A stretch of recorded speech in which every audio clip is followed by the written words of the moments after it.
ನಮಸ್ಕಾರ ಸ್ನೇಹಿತರೆ, ನಮ್ಮ ನಂಬಿಕೆಗೆ ಸ್ವಾಗತ ಸುಸ್ವಾಗತ.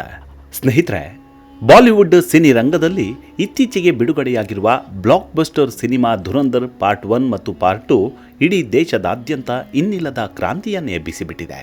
ಭಾರತೀಯರಾದವರು ನೋಡಲೇಬೇಕಾದ ಸಿನಿಮಾ.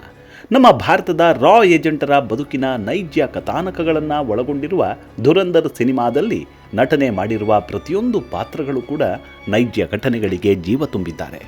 ಅದರಲ್ಲೂ ಸಿನಿಮಾದ ನಿರ್ಮಾಪಕ ಮತ್ತು ನಿರ್ದೇಶಕ ಆದಿತ್ಯ ಧರ್ ಹೆಸರು ಇದೀಗ ಭಾರತದಲ್ಲಿ ಭಾರೀ ಸದ್ದು ಮಾಡ್ತಿದೆ. ಆದಿತ್ಯ ಧರ್ ಧುರಂಧರ್ ಸಿನಿಮಾಗೆ 100% ಜೀವ ತುಂಬಿದ್ದಾರೆ, ನ್ಯಾಯ ಒದಗಿಸಿದ್ದಾರೆ. ಇಷ್ಟೆಲ್ಲ ಪ್ರಖ್ಯಾತಿಯನ್ನು ಪಡೆದಿರುವ ಆದಿತ್ಯ ಧರ್ ಹಿನ್ನೆಲೆಯನ್ನು ಗಮನಿಸಿದರೆ ಕಷ್ಟಗಳ ಮಹಲನ್ನು ಹತ್ತಿ ಇಳಿದು ಇದೀಗ ಯಶಸ್ಸಿನ ದಡ ಸೇರಿದ್ದಾರೆ. ಅಷ್ಟಕ್ಕೂ ಆದಿತ್ಯ ಧರ್ ಯಾರು, ಅವರ ಹಿನ್ನೆಲೆ ಏನು, ಈ ಧುರಂಧರ್ ಸಿನಿಮಾಗೂ ಏನು ಸಂಬಂಧ ಅನ್ನೋದನ್ನು ಈ ಸಂಚಿಕೆಯಲ್ಲಿ ಹೇಳ್ತಾ ಹೋಗ್ತೀನಿ. ಅದಕ್ಕೂ ಮುನ್ನ ನಮ್ಮ ನಂಬಿಕೆಗೆ ನಿಮ್ಮ ಬೆಂಬಲ ಬರಲಿ. ಎಲ್ಲ ವಿಧದ ತ್ವಚೆಯ ಸಮಸ್ಯೆಗಳಿಗೆ ಧೀಮಹಿ ಪ್ರಾಡಕ್ಟ್ ರಾಮಬಾಣದಂತೆ ಕೆಲಸ ಮಾಡುತ್ತೆ. ಕೇವಲ 3 ದಿನದಲ್ಲೇ ವ್ಯತ್ಯಾಸ ನೋಡ್ತೀರಾ. ಯಾವುದೇ ಅಡ್ಡ ಪರಿಣಾಮಗಳಿಲ್ಲ. ಕೆಮಿಕಲ್ ರಹಿತವಾದ 16 ನೈಸರ್ಗಿಕ ಪದಾರ್ಥಗಳ ಮಿಶ್ರಣದಿಂದ ತಯಾರಾದ 100% ಆರ್ಗ್ಯಾನಿಕ್ ಧೀಮಹಿ ಪ್ರಾಡಕ್ಟ್. ಹೆಚ್ಚಿನ ಮಾಹಿತಿಗಾಗಿ ಕೆಳಕಂಡ ದೂರವಾಣಿಗೆ ಸಂಪರ್ಕಿಸಿ. ಸ್ನೇಹಿತರೆ, ಧುರಂಧರ್ ಚಿತ್ರದ ಮಾಸ್ಟರ್ ಮೈಂಡ್ ಅಂದರೆ ಅದು ಆದಿತ್ಯ ಧರ್. ಸಿನಿಮಾದಲ್ಲಿ ಕಂಡ ಒಂದೊಂದು ದೃಶ್ಯಗಳು ಅದೆಷ್ಟು ಥ್ರಿಲ್ಲಿಂಗ್ ಇದೆಯೋ ಅಷ್ಟೇ ಥ್ರಿಲ್ಲರ್ ಅವರ ಬದುಕು ಕೂಡ. ಇಂದಿಗೂ ನಿರ್ದೇಶಕ ಆದಿತ್ಯ ಧರ್ ಅವರ ಜೀವನದ ಪ್ರತಿಯೊಂದು ಪ್ರಮುಖ ಘಟ್ಟಗಳು, ಅನುಭವಿಸಿದ ಯಾತನೆಗಳು, ಪಟ್ಟಂತಹ ಕಷ್ಟ ಅಷ್ಟಾಗಿ ಯಾರಿಗೂ ತಿಳಿದಿಲ್ಲ. ಆದರೆ ಹಳೆಯ ಸಂದರ್ಶನವೊಂದರಲ್ಲಿ ಆದಿತ್ಯ ಧರ್ ತನ್ನ ಬದುಕಿನಲ್ಲಾದ ಪ್ರತಿ ವೈಫಲ್ಯವನ್ನು, ಅದರಲ್ಲಿ ದೊರಕಿದ ಯಶಸ್ಸನ್ನು ಹಂಚಿಕೊಂಡಿದ್ದಾರೆ. ಆದಿತ್ಯ ಧರ್ ಹೆಸರು ಭಾರತದಲ್ಲಿ ಮಾತ್ರವಲ್ಲ, ಭಾರತದ ಗಡಿಯಾಚೆಗೂ ಚರ್ಚಾಸ್ಪದ ಸಂಗತಿ. ಆದಿತ್ಯ ಧರ್ ಜೀವನವೇ ರೋಚಕ. ಆದಿತ್ಯ ಧರ್ ಜನಿಸಿದ್ದು ಮಾರ್ಚ್ 12, 1983ರಂದು ಕಾಶ್ಮೀರಿ ಪಂಡಿತರ ಕುಟುಂಬದಲ್ಲಿ. ಧರ್ ಕುಟುಂಬ ವಿದ್ಯಾವಂತರು ಮತ್ತು ಸುಸಂಸ್ಕೃತರು. ಅವರ ತಾಯಿ ದೆಹಲಿ ವಿಶ್ವವಿದ್ಯಾಲಯದ ಮಾಜಿ ಡೀನ್ ಆಗಿದ್ದವರು. ಆದಿತ್ಯ ಧರ್ಗೆ ಬಾಲ್ಯದಿಂದಲೂ ಡಿಸ್ಲೆಕ್ಸಿಯಾ ಸಮಸ್ಯೆಯಿಂದ ಬಳಲುತ್ತಿದ್ದರು. ಅಂದರೆ ಸಾಮಾನ್ಯವಾಗಿ ಓದುವ ಅಥವಾ ಅದನ್ನು ಅರ್ಥೈಸಿಕೊಳ್ಳುವ ಕಲಿಕಾ ನ್ಯೂನತೆ ಇತ್ತು. ಹಾಗಾಗಿ ಆದಿತ್ಯ ಧರ್ ಓದೋದ್ರಲ್ಲಿ ಬರೆಯೋದ್ರಲ್ಲಿ ಹೆಣಗಾಡ್ತಿದ್ರು. ಇದೇ ವಿಚಾರವನ್ನು ಹಳೆಯ ಸಂದರ್ಶನವೊಂದರಲ್ಲಿ ಮುಕ್ತವಾಗಿ ಹಂಚಿಕೊಂಡಿದ್ರು.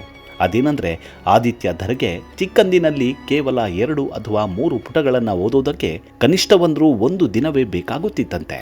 ಆದರೆ ದೇವರು ಎಲ್ಲವನ್ನ ಕಿತ್ತುಕೊಂಡ್ರೂ ಯಾವುದಾದ್ರೂ ಒಂದನ್ನು ಕೊಟ್ಟಿರ್ತಾನೆ ಎನ್ನುವಂತೆ ಇಂತಹ ನ್ಯೂನತೆಯ ನಡುವೆ ಅವರಿಗೊಂದು ಸಾಮರ್ಥ್ಯವಿತ್ತು. ಅದುವೇ ಕಥೆಗಳನ್ನು ಹೇಳೋದು, ಅದನ್ನು ಮತ್ತೊಬ್ಬರಿಗೆ ಅರ್ಥೈಸೋದು, ಕಣ್ಣಿಗೆ ಕಟ್ಟಿದಂತೆ ಆ ಕಥೆಯನ್ನು ವಿವರಿಸೋ ಸಾಮರ್ಥ್ಯ.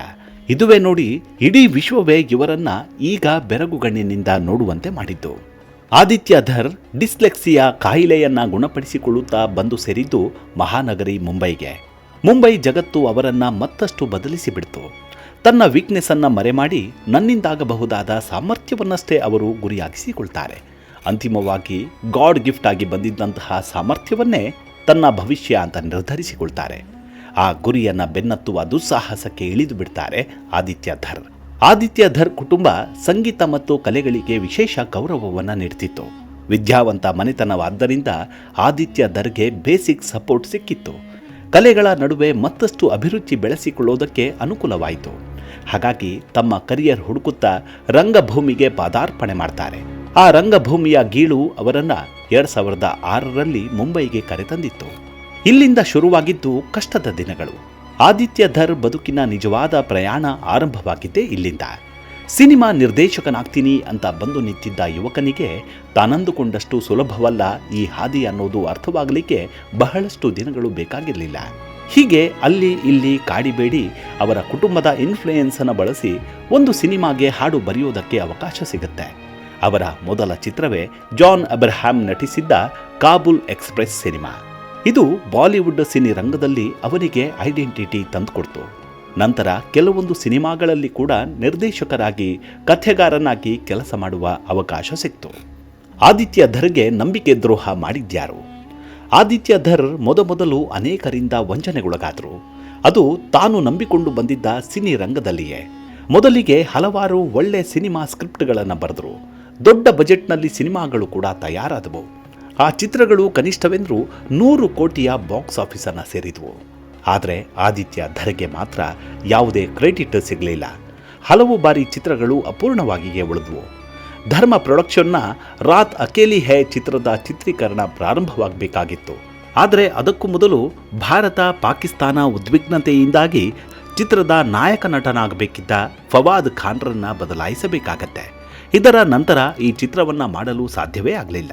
2013 ಮತ್ತು 2016ರಲ್ಲಿ ಧರ್ಮ್ ನಿರ್ದೇಶನದಲ್ಲಿ ಒಂದು ಚಿತ್ರ ಪ್ರಾರಂಭವಾಗಬೇಕಿತ್ತು.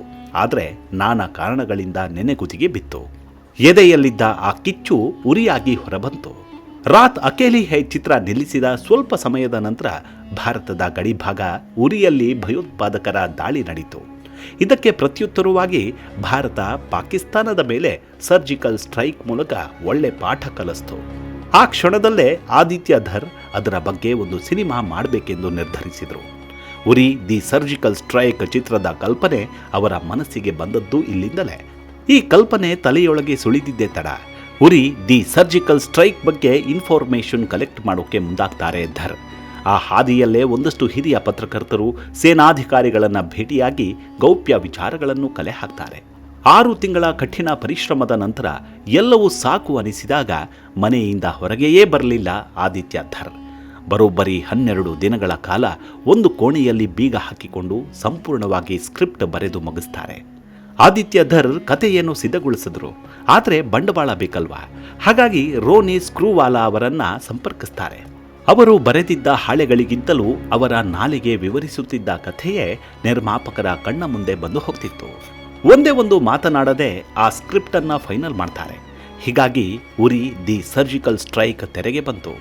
ಈ ಚಿತ್ರದಿಂದಲೇ ಆದಿತ್ಯ ಧರ್ ಇಡೀ ಭಾರತ ಮತ್ತು ಅದರ ಆಚೆಗೂ ಖ್ಯಾತರಾದರು.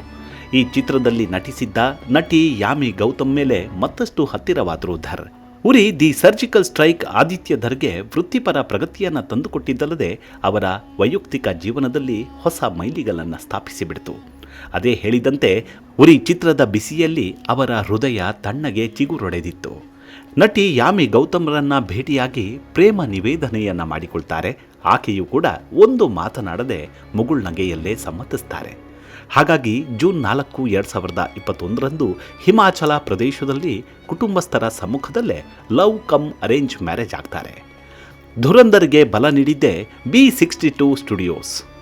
ಧುರಂಧರ್ ಚಿತ್ರದ ಪ್ರೊಡಕ್ಷನ್ ಶುರು ಮಾಡಿದ್ದೇ B62 ಸ್ಟುಡಿಯೋಸ್. ಈ ಧುರಂಧರ್ ಸಿನಿಮಾಕ್ಕಾಗಿಯೇ ಈ ಸ್ಟುಡಿಯೋ ಸ್ಥಾಪನೆಯಾಯಿತು ಅನ್ನೋದು ಗಮನಾರ್ಹ.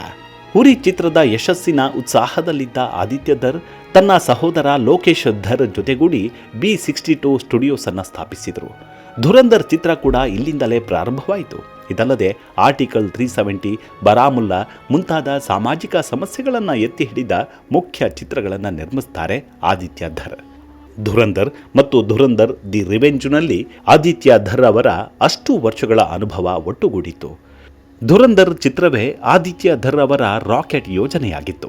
ಅದನ್ನು ಕಥೆ ರೂಪದಲ್ಲಿ ಬೆಳ್ಳಿ ಪರದೆ ಮೇಲೆ ತರುವುದು ಸಾಮಾನ್ಯ ಕೆಲಸವಾಗಿರಲಿಲ್ಲ. ಸಾಕಷ್ಟು ಕ್ಲಿಷ್ಟ ಸವಾಲುಗಳು ಅವರ ಕಣ್ಣ ಮುಂದಿದ್ದವು. ಕಥೆ ಬರೆಯೋದ್ರಿಂದ ಹಿಡಿದು ಸಿನಿಮಾ ನಿರ್ಮಾಣದಲ್ಲೂ ಸಾಕಷ್ಟು ಶ್ರಮ ಪಡಬೇಕಾಯಿತು. ಆದರೆ ತನ್ನೊಳಗೆ ಹುಟ್ಟಿದ್ದ ಕಥೆಯೊಂದನ್ನು ಹೇಗೆ ಪ್ರಾರಂಭಿಸೋದು, ಎಲ್ಲಿಂದ ಶುರು ಮಾಡೋದು ಎಂಬ ಗೊಂದಲವಿತ್ತು. ಆದರೆ ಅಲ್ಲೂ ಅವರ ಕೈ ಹಿಡಿದವರು ಅವರ ಹೆತ್ತಮ್ಮನೆ. ಇದೇ ವಿಚಾರವನ್ನೇ ಧರ್ ಒಂದು ಸಂದರ್ಶನದಲ್ಲಿ ಹಂಚಿಕೊಂಡಿದ್ದಾರೆ. ಈ ಬಾರಿ ನನಗೆ ಅನುಭವದ ಜೊತೆಗೆ ಪ್ರತಿಭೆ ಇದೆ, ನನ್ನ ತಾಯಿಯ ಆಶೀರ್ವಾದವಿದೆ, ನನ್ನ ಹೆಂಡತಿಯ ಪ್ರೀತಿ ಇದೆ. ಇದುವೇ ಈ ಚಿತ್ರವನ್ನು ಇಷ್ಟು ಯಶಸ್ವಿಯಾಗುವುದಕ್ಕೆ ಕಾರಣವಾಯಿತು ಎಂದು ತಮ್ಮ ಹರ್ಷವನ್ನು ವ್ಯಕ್ತಪಡಿಸಿದ್ದಾರೆ ಆದಿತ್ಯ ಧರ್. ಧರ್ ತಮ್ಮೆಲ್ಲ ಅನುಭವವನ್ನು ಒಟ್ಟುಗೂಡಿಸಿ ಧುರಂಧರ್ ಚಿತ್ರಕ್ಕೆ ಹಾಕಿದ್ದಾರೆ. ಇಂದು ಪ್ರೇಕ್ಷಕರು ಚಿತ್ರದಲ್ಲಿನ ದೃಶ್ಯಗಳನ್ನಷ್ಟೇ ಮೆಚ್ಚಿಕೊಂಡಿಲ್ಲ, ಬದಲಾಗಿ ಓರ್ವ ದೇಶಭಕ್ತನಾದ ಆದಿತ್ಯ ಧರ್ ಅವರ ಸೂಕ್ಷ್ಮ ದೃಷ್ಟಿಕೋನವನ್ನು ಹೋಲುತ್ತಿದ್ದಾರೆ.